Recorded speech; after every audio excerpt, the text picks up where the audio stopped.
We need to talk because marketing directors today are headed in one of two directions, either strategic or unemployed. And this is not only important, but urgent because the AI hype right now is real.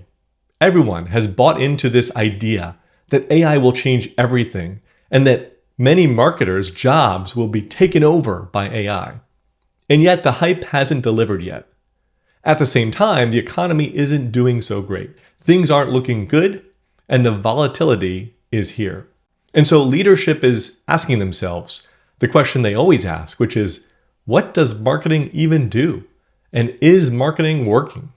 And if your answer is managing the website or running some campaigns, then you might be in trouble. So let's talk about how to be strategic so you can earn a seat at the table, be respected by leadership, deliver incredible results, and get promoted. I'm Tim Parkin. I'm a coach to marketing directors, and I run a coaching group for them. And today I want to share with you some of the frameworks, 3 frameworks you can use and apply immediately to become more strategic in your role, to have leadership actually listen to you, and to focus and get results on the things that matter. And I want to do this by walking you through a couple things inside of the Strategic Clarity Toolkit, which you can download below at the link in the description. So jump down there right now and grab a copy of this. You're going to want the frameworks and the worksheets so you can actually use this stuff and apply it to your marketing. But first, let's talk about the problem, because there's a couple of problems here. First, if you're like most marketing directors, you're spinning a ton of plates.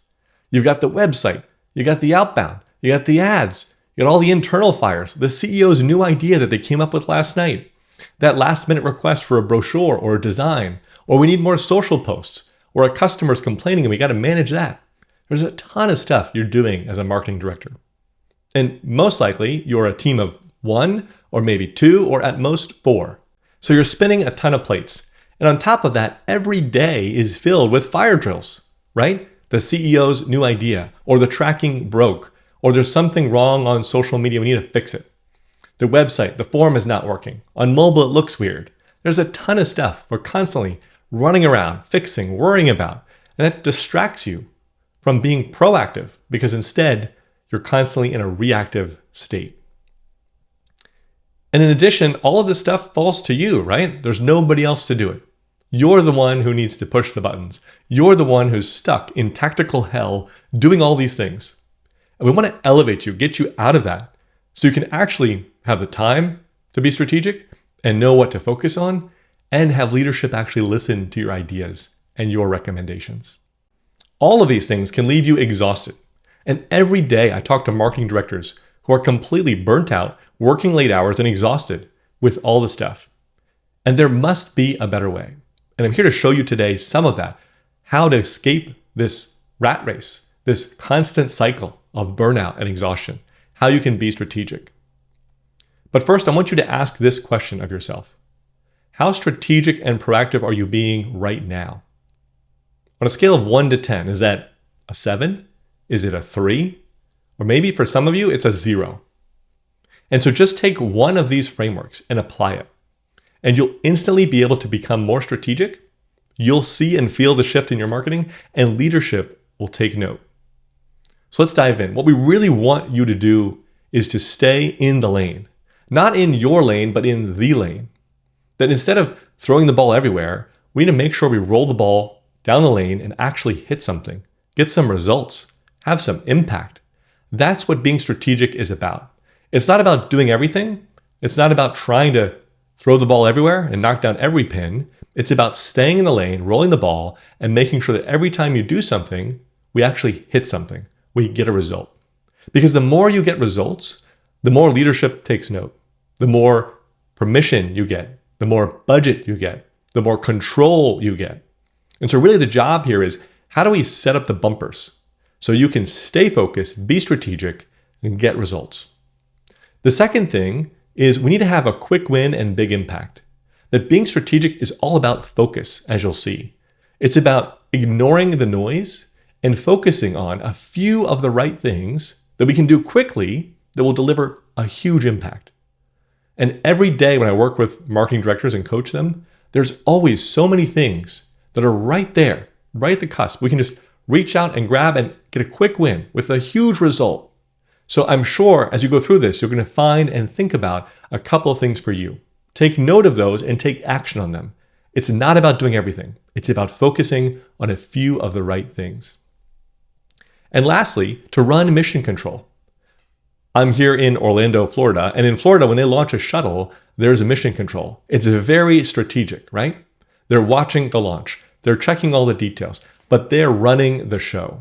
And that's what I want for you as a marketing director, is to run the show, not be the one building the rocket, but to be the one back in control, managing everything and making sure it goes smoothly.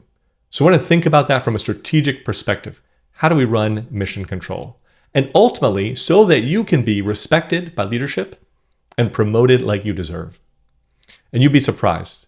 This is a lot more achievable for you than you might think. And many of the marketing directors in my coaching group have been promoted by following these exact frameworks. So let's dive in. But first, a reminder that Michael Porter famously said, the essence of strategy is choosing what not to do. And so I want to talk about that today with you and focus on how to decide which things are worth pursuing and how to really focus on the things that make a difference and ignore everything else. Strategy, being strategic, is about having the time to focus on the right things and ignoring all the noise, because your job is filled with a ton of noise and a ton of distractions. So let's take a look at the Strategic Clarity Toolkit and walk through 3 of these frameworks. These are 3 of the exact frameworks that I teach in my coaching group, and some of these I taught at the conference that I hosted last year. But let's start with the easiest that you can apply right now to have a huge impact, and that is the strategic hour. If you were to look at your calendar right now, I'm curious what your calendar actually looks like, because I guarantee that even if you have white space on your calendar, every day somehow that gets filled up. And I imagine it gets filled up with a lot of things. First, you probably have huge blocks of meetings. Some marketing directors I talk to have meetings every day, and some of their meetings are 2 hours long. One meeting, that's 2 hours long. That's too long. Some of you have just huge blocks of meetings. You're just meeting about meetings about meetings. So we need to get out of meetings. We can talk about that. But on top of that, many of you also have fires that you might have some free time, but a fire happens here, and then a fire happens there, and a fire happens here. And your calendar quickly becomes crowded and overwhelmed with things you didn't plan, things you didn't expect, and things you frankly don't want to be doing. And so I want to fix that for you right now, very simply. It's really easy. All we do is we want to find 1 hour on your calendar. And it's just one block. And I call it the strategic hour. It's time you can block every week for yourself to not do any work necessarily, but to think, to organize, to plan, to be strategic. This is super important. And if you do this, I guarantee you'll feel and see the immediate benefits of this. So take it seriously. All you do is pull up your calendar right now, find a block on your calendar, and block it off. And you can call it your strategic time. When you do this, when you block it off, make sure you set yourself as busy during that time so nobody can book over it or bother you or interrupt you. And this time is your time. Don't let anybody move it. And don't you move it for anybody else. You find a time, you block it off, you put it on your calendar. And bonus points if you can make it recurring. So here's your job right now is 1, find a time, 2, block it off, and 3, protect it. If you do these 3 things, amazing things will happen. Many of the people in my coaching group have done this. It's one of the first things I get everybody to do, and it has a huge impact. And even better, if you make it recurring, because then it happens every week, and you have time set aside in advance to be strategic. And how you use that time is up to you, but I have a lot of ideas and practical ways you can use that time. And then you'll have the time to think about what we can talk about next. So pause the video right now, go to your calendar, block off your strategic hour, and then drop a comment below with the date and time, like Monday at 2 p.m. or Friday at 11 a.m. Drop a comment, let me know. I'll give you a thumbs up, a high five. Next, let's talk about the strategic scales. If you want to succeed in the boardroom or with leadership, it's really important to understand this concept that anytime you're given a task or a project or a fire or an idea, this is the framework to apply. And I call it the strategic scales. And it works like this. Imagine if I told you I was thinking about buying an electric car, which is true.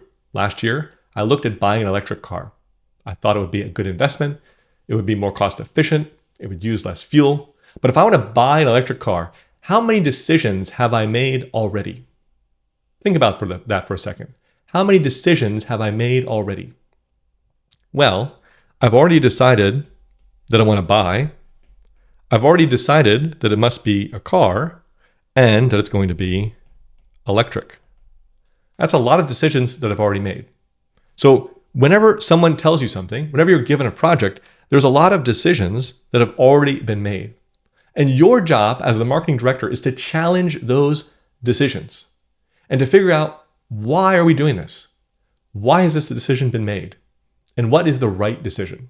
We never want to accept what's given to us. We always want to challenge and understand so that we can deliver the right outcome, the right activity, the right tactic.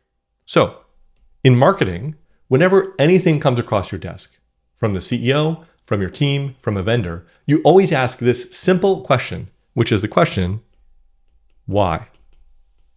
Why is that? Because when you ask why, you move up this scale. You move to a higher level strategically if you ask why. We need to run Facebook ads. Why? Why Facebook ads? Why do we need to run ads at all? Do we have a lead problem? Are we not getting enough business? Are our competitors on Facebook? What's the reason why? Always ask why. Hey, we need to run a promotion and have a discount. Why? Are the sales lacking? Are our conversion rates plummeting? Or do we need to hit our quarterly targets? Why? Asking why will help you understand the situation and the context. And it raises the level of discussion. So now you're having a strategic conversation. You're no longer an order taker. You're now a peer discussing the strategic solution that needs to happen. Too often, as marketers, we ask the other question, which is the worst question you can ask, which is how? Because when you ask how, you move down the strategic scales. We need to run Facebook ads. How are we going to do that? Should we hire an agency? Is there someone internally we can do that? Can we find a contractor to help us set it up? Now you're asking how. You're asking about the implementation. But do you see how you've ignored the strategic why of what problem are we trying to solve? What has caused the need for this to even be a discussion? So asking why moves you up, asking how moves you down. So let's take the Facebook ads example. If the CEO comes to you and says, we need to run Facebook ads. If we ask how, it might be, okay, do we need to have an agency? Will we have a contractor? Will we set it up internally? Who's going to run the ads? That might be the question we're asking if we ask how. In addition of the how, it might be, what ad would we show? What would the copy say? These are all how questions about how will we actually implement this, how we do this. And as marketers, we love this, right? We love to think about the how and the tactics. But before we do that, we need to ask why. Because when we ask why, it moves us up to why Facebook ads? And so is Facebook even the right platform? Should we run ads on LinkedIn instead? This is a different strategic level. This is about the platform. This is about the person. And this is about the actual creative. But there's a level above that. If we keep asking why Facebook? Why ads? This is about the actual problem that we're trying to solve. And the problem might be we want more growth, or maybe it's sales are declining. That is a different question to be focused on. If growth is the issue, if we need more sales, now we can look at alternatives. Maybe it's not even about running ads. That's one way to solve a sales problem.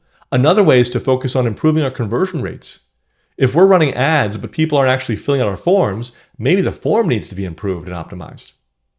So you can see here how asking why raises the level of discussion, and now you're a peer with leadership. And now you can recommend alternative options. So once we understand that the problem is actually that we need to increase sales, well, rather than focusing on ad platforms, maybe we need to optimize our forms.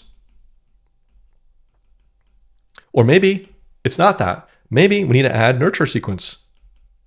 Maybe we need to actually nurture our leads. So there's lots of other things that now you can bring to the table as the marketing director and recommend. And now we can evaluate these different things on their merits and say, should we be running ads? Or should we optimize our forms? Or should we add a nurture sequence? And now you can recommend that with data, with evidence, with a business case, and leadership will respect you more, will appreciate the thought you've put into it, and will say, you know what? Looking at the data, you're right. We should really optimize our forms before we spend more money on ads. And we should then add nurture, and then we can work on ads. So always ask why. Not only does it raise the level of discussion, but allows you to then come to leadership with the right recommendation and the right solution to actually grow the business. Marketing is about driving business results. And the way you do that begins with asking why. Let's talk about the decision decoder. This is the next piece of the puzzle. That when you present something to leadership, they're going to have questions. They're going to say, yeah, this sounds great in theory, but how do we make the right choice? Because leadership is risk averse. They don't want to get in trouble. They don't want to lose their job. They want to do things that actually work. And in marketing, that's a challenge, right? Because it's very hard to know what will work. In fact, nobody knows what will work in marketing until we test it, until we put it out in the world. So how can you have confidence and how can you work with leadership to communicate an idea, to get buy-in, and to make sure everyone's on the same page and we all have the highest degree of confidence? That's where the decision decoder comes into play.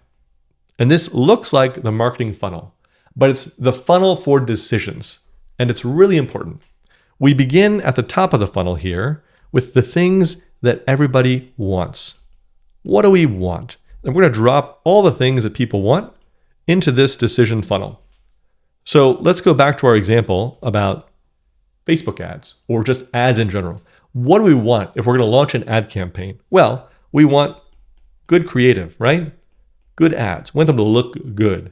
We want perfect copy. We want the copy to be well written. We want leads. We want a low cost per lead. Right? These are the things that we all want.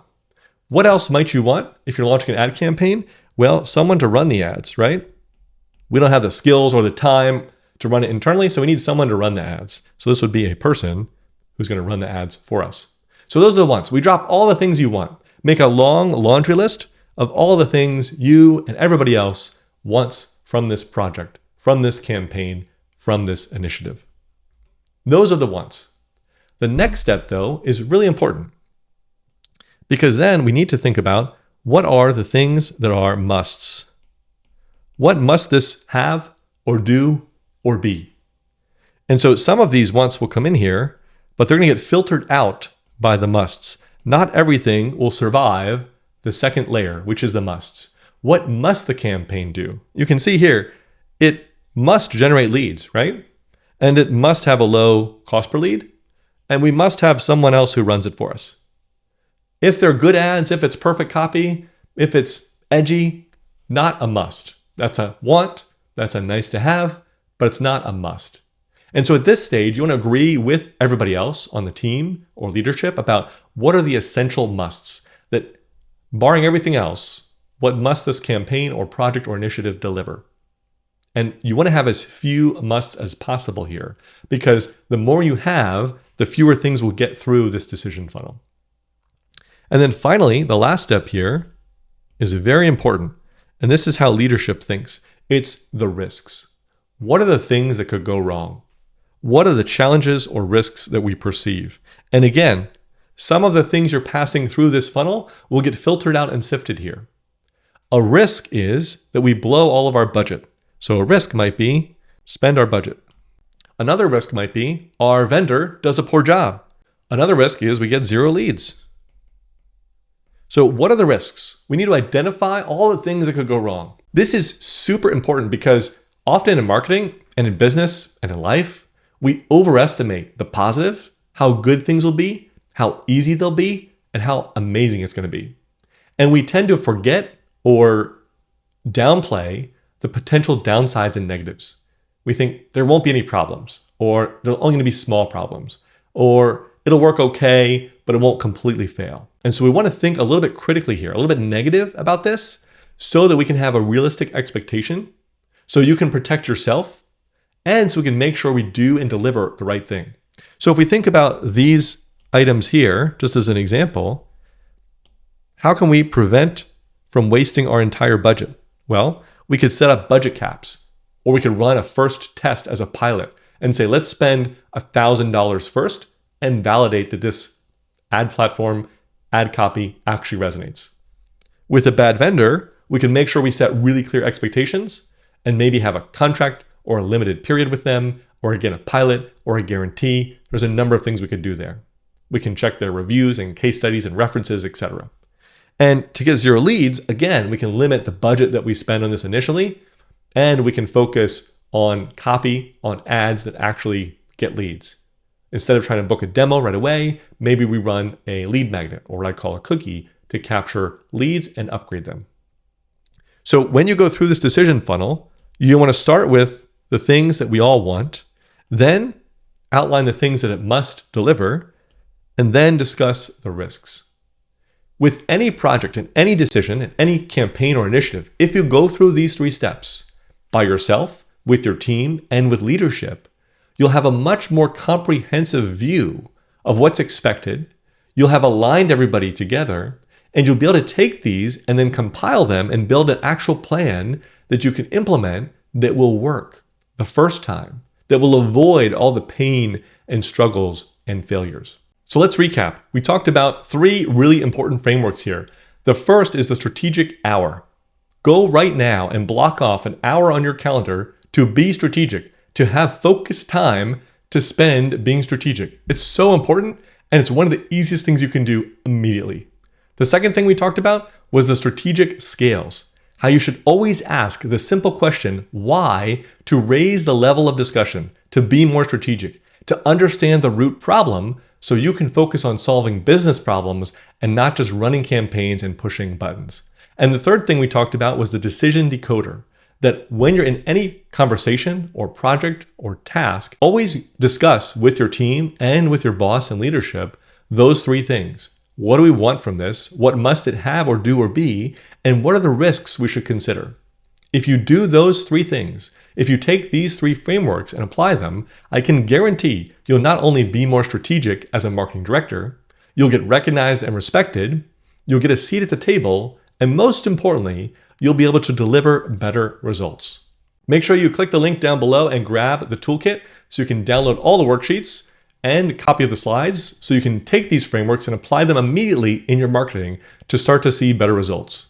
You'll not only become a more strategic marketing director, but you'll get noticed more by leadership, you'll have a seat at the table, and your marketing will get a little bit easier. Also down below, you'll see the link to the Marketing Leader Roundtable, which is a free event I host every month on Zoom. We get about 100 other marketing directors together. We hang out, we have some fun, we talk, and I share more frameworks like this. It's free. Click the link down below. You can register for that. Plus, in the description, you'll find more details about my coaching group for marketing directors. If you'd like coaching, support, systems, tools, we have all the stuff to make it almost impossible for you to fail and to get better results. Thanks for watching.